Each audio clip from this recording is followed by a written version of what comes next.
Alam malat ke me ye ji jog yang aja. Lat ke no ke ye no bo man ta ngo yan ke ye ni chol ngo tang na dang ro. Awala yan kya bere la wona ne mi jin chol won gora yo bi chang mo ne bu le te lat. Ko chang te ko lo jo wala ko na beran ke yo ba ta lo jale. Aja no go ne ko duin ko no kom pa dan ke lo ta lo ka duin ne krilan ki tu pia mulu be ye mulu. Ko ja chang te ko lo cha la do wala. Dom ci kon ne ngan cha na la dial. Ci ne ga gor pan ma wo bi dan en wo ba dunan ba ton le ke media ci ne ga gor ga lew ka di dial ngo ga ki dan ci ne ga yalla ga ci ne kula gor ne yenta mara ne yo ka darar ala be ne mo no gwa ben ta le ne ala ma ye je ne ti ga ne le la to do te de no ne te pe ni te te le de ta lu ga yo gwa ben ti ne la ne in kwan da sale te ne te du na ka je ka lew gwa dan kan ni jo gwa wona ne iti na mene ti kwaro je ta mu gwa lar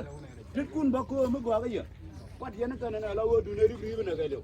ka ber ma cha la ba ga lew bu le do nya bu le lo atin ko te la la ka dara ga ke yo ma na ga ye na la wo ne la wo nyo na te ne de la jin go du ne ko pa la ba ko te ko ka ra la go tur ka ti ne wo wonya te ga ne di ti ba la nyam dan e yo kan ti che di al bi ga ro de na mo ke bi de ne atin video mo yo ci kana wala du yo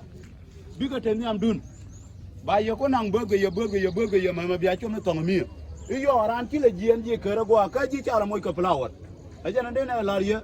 le ngana ma la ne ya ka ko ta ne de te ne ko ra me le ko ne me ka kwa to